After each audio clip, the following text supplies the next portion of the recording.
Hello everyone. देखेंगे आज की इस वीडियो में हम बात करने वाले हैं एक सफल है ना जो साइंटिस्ट का जो इसरो के द्वारा प्रक्षेपण हुआ था किसके लेकर के चंद्रयान 3 को लेकर के, ठीक है। उसी के मॉडल्स के बारे में या इसके पीछे वर्किंग का जो प्रिंसिपल है, फिजिक्स का क्या रोल है, वो हम लोग जानेंगे, ठीक है। सबसे पहले देखो हमारे पास एक ग्लोब है, ठीक है। इसको कहा जाता है मॉडल ऑफ द अर्थ। और ये जो मॉडल ऑफ द अर्थ है ये रिप्रेजेंट करता है अर्थ के बारे में, ठीक है।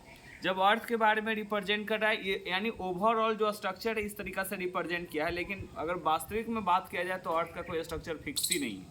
कारण क्या है? क्योंकि यहाँ पे 3/4 भाग पानी है, यानी 3/4 भाग पानी है। और आपने पढ़ा है केमिस्ट्री में कि liquid take the shape of container, so it is very difficult to decide the shape of earth, ठीक है ना, अर्थ का शेप डिसाइड करना। अब देखो अर्थ का जो उपग्रह है जिसे चंद्रमा हम लोग कहते हैं, मून, है ना। तो चंद्रयान 3 का जो मिशन या थीम जो था सेम टू जैसा कि चंद्रयान 2 का था, ठीक है।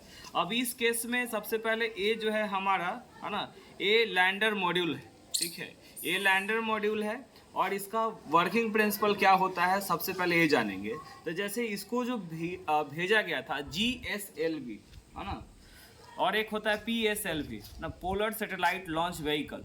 तो उसके अंतर्गत से इसको भेजा जाता है। जो यान होता है लॉन्च व्हीकल्स उसके अंतर्गत में जाता है। तो यहाँ पे लिक्विड हाइड्रोजन भरा हुआ रहता है और लिक्विड हाइड्रोजन का ही बर्निंग केसेस में ना, इसमें देखो पीछे से ना प्रोपेलर के तौर पे ये दिखा रहा है कि गैसेस दिख रहा है, ठीक है। और न्यूटन के तीसरा नियम क्या कहता है? For every action there is equal and opposite reaction, है ना। प्रत्येक क्रिया के विपरीत प्रतिक्रिया होता है ना। For every action there is equal and opposite reaction. इसका मतलब क्या है कि जैसे ही फ्यूल बर्न करता है यहाँ पे क्या होता है, थ्रस्ट क्रिएट होता है। और ये थ्रस्ट क्या करता है, हेल्प करता है। लेकिन अब यहाँ पे सोचने वाली बात है ना कि जैसे ही ये लॉन्च होता है तो ये जो डायरेक्शन है वर्टिकल डायरेक्शन है। देखो ये पड़ा हुआ हॉरिजेंटल, ये वर्टिकल, हॉरिजेंटल वर्टिकल, ये वर्टिकल डायरेक्शन में जाता है। और ये वर्टिकल डायरेक्शन में जाते के क्रम में आखिर उसका चेंज कैसे होता है, ठीक है। तो जिस प्रकार से अगर हवाई जहाज को भी देखिएगा तो उसका जो विंग्स होता है ना, हवाई जहाज को जो विंग्स रहेगा वो ही आगे ऊपर नीचे फ्लैप करते रहेगा, ठीक है। ये जो फ्लैपिंग होता है यानी कि हवा पे हवा को काटने का जो डायरेक्शन बदलता है, तो जैसे ही डायरेक्शन बदलेगा तो न्यूटन का तीसरा नियम वहाँ पे भी काम करेगा, ठीक है ना। तो जैसे कभी कभी जैसे इनर्शिया वगैरह भी देखते हैं गाड़ी पे, अगर लेफ्ट साइड की ओर मुड़ेगा तो राइट में आप झुकिएगा, है ना। एक बैग रुकेगा तो आगे की ओर भी आइएगा, क्योंकि आपका बॉडी मोशन वाला स्टेट, उसी को जड़त्व का नियम कहते हैं, ठीक है। उसको लेकर के हम लोग को समझाना है। तो यहाँ पे देखो सिंपली नीचे से ऊपर की ओर अगर जाने के बारे में बात करें तो लिक्विड हाइड्रोजन भरा हुआ रहता है, उसके अंतर्गत में ये काम करता है, ठीक है ना। थोड़ा सा इसरो के बारे में जानकारी अगर हम लोग लेना चाहेंगे तो आपको पता होना चाहिए चंद्रयान 3 का जो लॉन्च डेट था कब था, 14 जुलाई 2023 को, है ना। और लॉन्च जो लॉन्चिंग टाइम था 2:35 PM में, ठीक है। और रॉकेट था LVM-3M4। इसका स्थान कहाँ है? सतीश धवन अंतर्राष्ट्रीय जो होता है ना, सतीश धवन, वहीं पे। और ये आपको पता होना चाहिए इसका मेन जो रोल है क्या क्या है। तो इसमें बताया, जैसे मैंने मेंशन कर लिया है, जैसे मिट्टी पत्थर खनिजों का अध्ययन करने के लिए वहाँ पे, ठीक है। जो रोवर है इसके अंदर में वो जाकर के घूमेगा, इसको हम दिखा सकते हैं, ठीक है ना। थोड़ा सा तो इसका वर्किंग प्रिंसिपल नहीं है, वो माइंड ऑफ दीपू में वो डाल दिए है शायद, उसका पूरा वर्किंग प्रिंसिपल उस पर देख लेंगे। थोड़ा सा हम इसको देखते हैं कैसे इसका काम करते हैं। ये देखिए, ठीक है ना। तो इसका लैंडर मॉड्यूल खुल रहा है, ठीक है। और इस तरीका से खुल रहा है। और यहाँ पे देखो ये जो लैंडर मॉड्यूल है ये क्या बोल रहे हैं, लैंडिंग पैड टाइप का है, ठीक है। और इससे हमें क्या करना पड़ेगा, जैसे इसमें जो मैंने जो लगाया है ना, एक्चुअली एक स्टूडेंट के द्वारा बनाया गया था, एक कार है, ठीक है ना। इस देखो कार पलट गया इससे, लेकिन ये ऐसे धीरे धीरे, ठीक है ना, इसके अनुसार ये भी रिमोट कंट्रोल से, वहाँ पे तो सारा चीज़ अर्थ से ही कंट्रोल किया जा रहा है।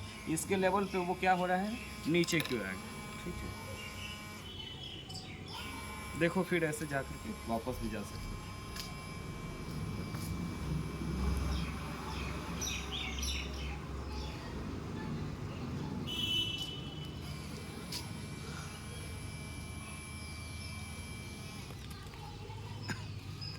ये मॉडल के आधार पे ये काम कर रहा है, ठीक है। कभी अंदर या कभी बाहर, इस तरीका से देखो।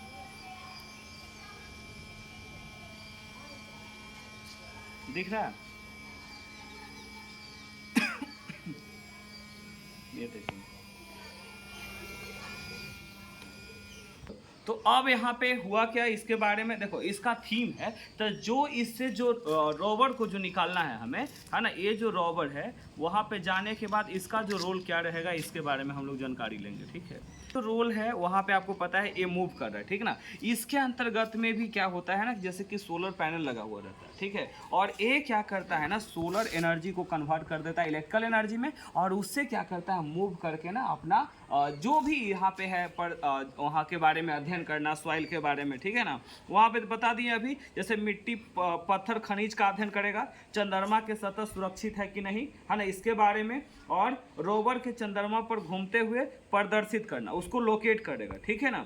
इसके बाद जो प्रोपल्सन है, अभी सब देखो चंद्रयान से ही लॉन्च किया गया था। चंद्रयान कब किया गया था तो हम बता देते हैं, है ना, 22 अगस्त 2008 में चंद्रयान 1, जो PSLV XL के द्वारा भेजा गया था, ठीक है। उसके बाद चंद्रयान 2 का भी लॉन्च हुआ था, लेकिन पता चल गया था कि उसका थोड़ा सा प्रॉब्लम आ गया था, है ना, कम्युनिकेशन में, ठीक है। तो इसके कारण उसको क्या हुआ, मतलब कि मिशन थोड़ा सा डिसऑर्डर हो गया, लेकिन इससे फिर सीख मिला क्या कि, है ना, कभी भी हार नहीं मानना चाहिए, है कि नहीं, और लगातार फिर से प्रयास किया। तो इस बार देखो, है कि नहीं, नंबर 1 हम लोग, भारत शायद प्रथम स्थान पाया है ना, किस में, साउथ पोल लैंडिंग में, जबकि सॉफ्ट लैंडिंग करवाने में चौथा स्थान है, ठीक है ना। लेकिन साउथ पोल में यानी दक्षिणी ध्रुव में जो लैंडिंग हुआ, है ना, चंद्रयान 3 का, ये क्या रिप्रेजेंट करता है, हमारा first country. So we must feel proud to be an Indian, है ना, भारतीय होने का गर्व, अच्छा मतलब कि बहुत ज़्यादा महसूस होना चाहिए, ठीक है ना। और हम लोग सबसे ज़्यादा इसके लिए किनको थैंक्स करना चाहेंगे, तो जो इसरो के जो साइंटिस्ट हैं हमारे, उनको, ठीक है ना। और ये सोमनाथ जो है, सोमनाथ जी हैं, जो हमारे, उनका जो इसरो के जो चेयरमैन होते हैं, वो है हमारा अंतरिक्ष वगैरह से रिलेटेड, ठीक है। तो मतलब मिशन जो है वो सक्सेसफुल रहा। तो इसका मतलब यहाँ जो फिजिक्स काम किया ना, Newton's third law of motion के ही। और आपको बता दें कि इसके अंतर्गत में जो फ्यूल का हम प्रयोग करते हैं वो होता है लिक्विड हाइड्रोजन, समझ में आया। ये लिक्विड हाइड्रोजन क्या करता है, हेल्प करता है, ठीक है। यही लिक्विड हाइड्रोजन जब कंबसन करता है तो कंबसन के बाद क्या होता है, ठीक है, न्यूटन्स का तीसरा नियम यहाँ पे काम करेगा, for every action that is equal and opposite reaction. और ये फिर क्या करता है डायरेक्टली, है ना, जब रिएक्शन फोर्स काम करता है तो फिर से ये ऊपर की ओर बताएं, और जैसे नोजल का मूवमेंट होता है उसके आधार पे इसका डायरेक्शन आगे पीछे होते रहता है, ठीक है ना। और इसके बाद देखो पृथ्वी से कितना दूरी है, क्या है, कैसे है, और इसका बता दें कि ये जब पहुंचा कब था, तो इसके 6:04 में पहुंचा, है ना, 23 तारीख को ना, 23 अगस्त को, ठीक है, 23 अगस्त को ये पहुंचा है 6:04 PM में, ठीक है। तो आई होप इसको से आप कुछ समझे होंगे, ठीक है ना। और प्लीज़ अगर आप इंडियन हैं तो प्लीज़ कमेंट करें proud to be an Indian, है ना, इंडियन लिख करके आप वो तिरंगा का झंडा भेज सकते, because it is very glad moment for us, है ना, गर्व की बात है, प्राउड मोमेंट फॉर अस, ठीक है। Thank you.